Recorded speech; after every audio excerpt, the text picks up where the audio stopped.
আসসালামু আলাইকুম। প্রিয় শিক্ষার্থীরা, কেমন আছো? আশা করি আল্লাহর অশেষ রহমতে ভালো আছো, সুস্থ আছো। আলহামদুলিল্লাহ, আমিও ভালো আছি। আশা করি সবাই স্বাস্থ্যবিধি মেনে বাসায় রয়েছো। তোমাদের সবাইকে অর্থনীতির অনলাইন ক্লাসে স্বাগত। আজকে আমি গত ক্লাস তোমাদেরকে পড়িয়েছিলাম কাল্পনিক চাহিদা সূচি থেকে চাহিদা রেখা অঙ্কন করা। আশা করি বাসায় সবাই একটু পড়াশোনা করছো, কারণ পড়াশোনায় আমাদের এই পরিস্থিতির ভিতরে আমাদেরকে এভাবে করে অনলাইনে পড়াশোনা কমপ্লিট করতে হবে। আমরা বলেছিলাম যে কাল্পনিক চাহিদা সূচি থেকে চাহিদা রেখা অঙ্কন। তো কাল্পনিক চাহিদা সূচি থেকে চাহিদা রেখা অঙ্কন করতে হলে চাহিদা বিধির মতোই যে সূচি দেওয়া থাকবে তার ভিত্তিতে আমাদেরকে রেখা অঙ্কন করতে হবে। এখানে যে তালিকাটা দেওয়া থাকবে এটা একটি কাল্পনিক মানে হচ্ছে অবাস্তব কিছু না, কিন্তু এখানে কাল্পনিক বলতে বুঝিয়েছে এটা আমরা গণিতের মাধ্যমে অঙ্ক করে আমরা দামগুলো বের করিনি, আমরা নিজেরা একটা ধারণা করে দামগুলো বসিয়েছি এবং এই দামের ভিত্তিতে চাহিদাটাও আমরা ধারণা করে বসিয়েছি। যেমন তোমাদের বইতে একটা দেখো তালিকা দেওয়া রয়েছে, এখানে চালের দাম দেওয়া আছে আর চাহিদার পরিমাণ দেওয়া আছে। দ্রব্যের দাম যেমন 10 টাকা, এরপরে কি হয়েছে, কমে গেছে 8 টাকা, 6 টাকা, 4 টাকা। চাহিদার পরিমাণ বেড়ে হয়েছে কি, যেহেতু দামটা কমে গেছে চাহিদার পরিমাণ কি হবে, অবশ্যই বেড়ে যাবে। দামটা বেড়ে 20 কেজি থেকে 40 কেজি, 60 কেজি, 80 কেজি। আমরা জানি দামের সাথে চাহিদার সম্পর্ক হচ্ছে বিপরীত। দাম বাড়লে চাহিদাটা কমে যায় আর দামটা কমে গেলে চাহিদাটা বেড়ে যায়। এর জন্যই আমরা মানগুলো এভাবে করে বসিয়েছি। দেখো দামটা কি হয়ে গেছে, কমে গেছে, যা চাহিদার পরিমাণ বেড়ে গিয়েছে।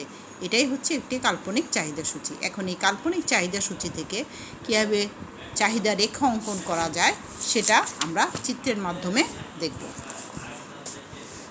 আমি এই তালিকাটার ভিত্তিতে তোমাদেরকে একটা চিত্র এঁকে দেখাচ্ছি। এটা হচ্ছে ও এক্স ওয়াই, ঠিক আছে মেয়েরা? চিত্রে দুটি অংশ থাকে, একটা হচ্ছে ভূমি অক্ষ আর একটা হচ্ছে লম্ব অক্ষ। আমরা ভূমি অক্ষতে কী দিব, চাহিদার পরিমাণ, আর লম্ব অক্ষতে কী দিব, দাম, ঠিক আছে? এখন কোনো তালিকা থেকে রেখা অঙ্কন করার জন্য আমাদেরকে কিছু নিয়ম বা রুলস ফলো করতে হয়। এর প্রথম নিয়ম হচ্ছে তালিকা থেকে চাহিদার চিত্র অঙ্কন করার জন্য প্রথমে দুই দিকে আমরা স্থির করব। আমরা এখানে স্থির করেছি লম্ব অক্ষে কী বসেছে, আমাদের দাম বসালাম, এবং ভূমি অক্ষে আমরা কি বসালাম, চাহিদার পরিমাণ। এখন যেহেতু লম্ব অক্ষে আমরা দাম বসিয়েছি তাই দামের মানগুলো বসবে কোথায়, লম্ব অক্ষে। আর ওই এক্স হচ্ছে ভূমি অক্ষে বসবে আমাদের কি, চাহিদার মানগুলো। এখন লম্ব অক্ষে চাহিদার দামের যে মানগুলো রয়েছে এগুলো আমাদেরকে বসাতে হবে। অবশ্যই আমরা মানগুলো বসানোর জন্য ছোটোর থেকে বড় হিসেবে মানটা বসাতে হবে, কারণ এই যে এখানে মাঝখানে এটা হচ্ছে শূন্য, এটা হচ্ছে সবচাইতে ছোট। এই শূন্যর থেকে আস্তে আস্তে কী হবে, বাড়বে লম্ব অক্ষেও, আবার শূন্য থেকে আস্তে আস্তে কী হবে, যাবে, বেড়ে যাবে ভূমি অক্ষেও। এর জন্য শূন্য মান হচ্ছে সবচেয়ে আমরা জানি ছোট মান। এর জন্য আমাদের কি করতে হবে, দামের সবচেয়ে ছোট মান থেকে আস্তে আস্তে মানগুলো কি করাতে হবে, বসাতে হবে। তাহলে দামের সবচেয়ে ছোট মান হচ্ছে এখানে কত, আমাদের 4 টাকা, এরপর হচ্ছে 6 টাকা, 8 টাকা, 10 টাকা। আমরা বসাই 4, 6, 8 এবং 10, ঠিক আছে? ঠিক তেমনই তাহলে আমরা এখানে কি করেছি, দামের ছোট থেকে মানগুলো বড় বসিয়েছি। সেম চাহিদারও মানগুলো ছোট থেকে আমরা কি করব, বড় বসাবো।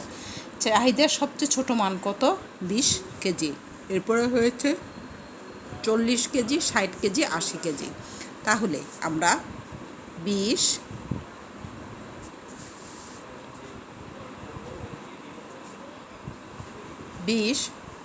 40, 60 এবং 80 কেজি, ঠিক আছে মেয়েরা?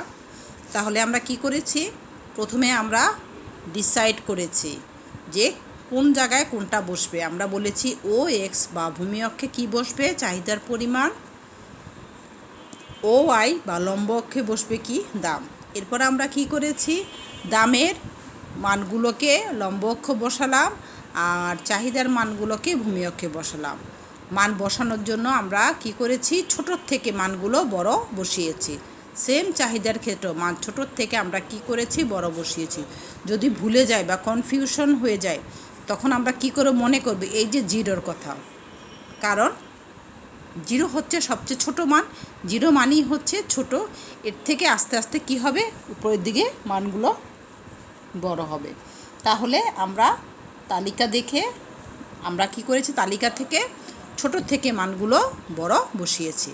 এটা আমাদের কাজ শেষ। এখন আমরা বিন্দু যোগ করব। বিন্দু যোগ করার জন্য কি করতে হবে, এখন কিন্তু ছোট থেকে মান ছোট যোগ করা যাবে না, আমরা যোগ করব তালিকা দেখে। তালিকাতে যখন 10 টাকা ছিল আমাদের দ্রব্যের দাম, চাহিদার পরিমাণ ছিল কত, 20 কেজি। তাহলে 10-এর সাথে যোগ হবে কত, 20 কেজি। 10 টাকায় আমরা কিনেছি কতটুকু, 20 কেজি। এখন এরপরে হচ্ছে এটাকে আমরা একটা ভারসাম্য বিন্দু, এটাকে আমরা এ দিলাম, ঠিক আছে। এরপরে হচ্ছে দ্রব্যের দাম আবার দেখো 8 টাকা, তখন কিনেছি কত আমরা, 40 কেজি। তাহলে 8-এর সাথে যোগ হবে কত আমাদের, 40। এটা বিন্দু দেই, বি বিন্দু। এরপরে আমাদের কি হয়েছে, 6 টাকা। 6-এর সাথে আমাদের যোগ হবে কত, 60 কেজি। 6 টাকাতে আমরা 60 কেজি কিনেছিলাম। এরপরে 4 টাকায়, 4 টাকায় আমরা কতটুকু কিনেছি, 80 কেজি, ডি। এখন আমরা এই ভারসাম্য এ বি সি ডি বিন্দুগুলোকে যোগ করব।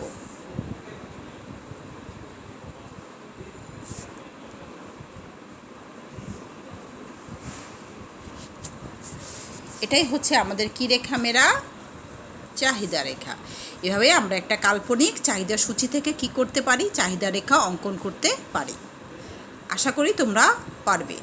বইতে অনেকগুলো এরকম তালিকা দেওয়া রয়েছে, তোমরা প্রত্যেকটা তালিকার থেকে চিত্র এঁকে দেখবে। চিত্র আঁকার জন্য তোমাদের কঠিন নিয়ম ফলো করতে হবে। প্রথম নিয়ম হচ্ছে কি, ভূমি এবং লম্ব অক্ষে দাম এবং চাহিদাকে বসাবা, চাহিদার ছোট মান থেকে বড় মান বসাবা, দামেরও ছোট মান থেকে বড় মান বসাবা। এরপরে যোগ করবে, কিন্তু কি দেখে, তালিকা দেখে। তাহলেই দেখবে চাহিদাটা চাহিদা রেখাটা কী হবে, বাম থেকে ডান দিকে নিম্নগামী হবে, কারণ চাহিদার সাথে দামের সম্পর্ক হচ্ছে বিপরীত। এভাবে আমরা দাম এবং চাহিদার মধ্যে সম্পর্ক সূচক এই বিন্দুগুলো যোগ করে চাহিদা রেখা পেতে পারি। এভাবে আমরা একটা কাল্পনিক চাহিদা সূচি থেকে কি করতে পারি, চাহিদা রেখা অঙ্কন করতে পারি। এরপরের টপিক্সটা হচ্ছে চাহিদা নির্ধারক। চাহিদা নির্ধারক কী কী বিষয়ের দ্বারা চাহিদা নির্ধারিত হয়। প্রথমেই হচ্ছে দ্রব্যের দাম। কোনো দ্রব্যের চাহিদা বহুলাংশে দ্রব্যের দামের উপর নির্ভর করে। দামটা কমলে চাহিদাটা বাড়ে, আর দাম বাড়লে চাহিদাটা কমে যায়। এরপরে ক্রেতাদের আয় যদি বৃদ্ধি পায় তাহলে ক্রয় ক্ষমতা বৃদ্ধি পায়, ফলে চাহিদার পরিমাণ কী হবে, বাড়বে। আবার বিকল্প দ্রব্যের ক্ষেত্রেও দেখা যাচ্ছে যে চাহিদা কেবলমাত্র, বলা হচ্ছে কোনো একটি দ্রব্যের চাহিদা কেবলমাত্র সেই দ্রব্যের দামের উপর কী করে না, নির্ভর করে না, বরং বিকল্প দ্রব্যের চাহিদার উপরও নির্ভর করেন। চা এবং কফি পরস্পর বিকল্প। এখন কফির দাম হ্রাস পেলে চায়ের দামটা কী হবে, স্থির থাকলেও চায়ের চাহিদাটা আমাদের হ্রাস পাবে, কারণ মানুষ কি করবে না, চা না খেয়ে কফি খাবে। এরপরে পরিপূরক দ্রব্যের ক্ষেত্রেও একটা দ্রব্যের দাম যদি বেড়ে যায় তাহলে অন্য দ্রব্যের দামটা যদি নাও বাড়ে তারপরে তার চাহিদাটা কি হয়ে যাবে, কমে যাবে, কারণ পরিপূরক দ্রব্য হচ্ছে একটাকে ছাড়া আরেকটাকে ব্যবহার করা যায় না। তাই একটি দ্রব্যের দাম বেড়ে গেলে অন্য দ্রব্যের দামটা না বাড়লেও তার চাহিদাটা কি হয়ে যাবে, কমে যাবে। এরপরে হচ্ছে আমাদের ক্রেতাদের অভ্যাস এবং রুচির উপরও চাহিদা নির্ভর করে। কোনো বিশেষ দ্রব্যের জন্য ভোক্তার রুচি এবং অভ্যাস বৃদ্ধি পেতে পারে। এর ফলে আমাদের কী হবে, চাহিদার পরিমাণটা বাড়বে। এছাড়া জনসংখ্যা বৃদ্ধি পেলে ক্রেতাদের সংখ্যা বাড়বে এবং ফলে দ্রব্যের চাহিদা বাড়বে, আর জনসংখ্যা কমে গেলে চাহিদাটা কী হয়ে যাবে, কমে যাবে। তাছাড়া জলবায়ু বা আবহাওয়ার পরিবর্তনের দ্বারাও চাহিদা প্রভাবিত হয়। যেমন গ্রীষ্মকালীন সময় কী হয়ে থাকে, ঠান্ডা জাতীয় দ্রব্যের চাহিদা বৃদ্ধি পায়। যেমন এখন রমজানে আমরা কি করি, শুধু ঠান্ডা খাওয়ার জন্য আমাদের অনেক ইচ্ছে করে, কিন্তু আমরা অত বেশি ঠান্ডা খেতে পারবো না। কারণ হচ্ছে করোনা ভাইরাসের জন্য আমাদেরকে এখন কী করতে হবে, অনেক সচেতন এবং সাবধানে থাকতে হবে। ঠিক আছে মেয়েরা, এরপরে হচ্ছে সম্পদের বন্টন চাহিদাকে প্রভাবিত করে।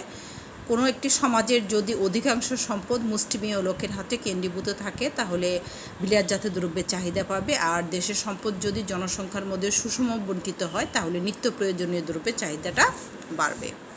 এরপরে বলা হয়েছে দামের ভবিষ্যৎ গতি। কোনো দ্রব্যের দাম যদি বৃদ্ধি পাওয়ার সম্ভাবনা থাকে, দাম বাড়া সত্ত্বেও তার চাহিদাটা বাড়বে। এরপরে হচ্ছে সঞ্চয়ের প্রবণতাও চাহিদাকে প্রভাবিত করে। জনসংখ্যার মধ্যে সঞ্চয়ের প্রবণতা বাড়লে দ্রব্যের চাহিদার কী হয়ে যাবে, কমে যাবে। আর পারিপার্শ্বিক অবস্থাও আমাদের চাহিদাকে বৃদ্ধি করে থাকে। অনেক সময় বিত্তবান প্রতিবেশী এবং বন্ধুবান্ধবদের উচ্চ জীবনযাত্রার মান অনুসরণ করতে দেখে আমাদের ভিতরে ওই ধরনের জীবনযাত্রা যাপন করার জন্য একটা ইচ্ছা দেখা দেয়, ফলে ওই সকল দ্রব্যের চাহিদা বৃদ্ধি পায়।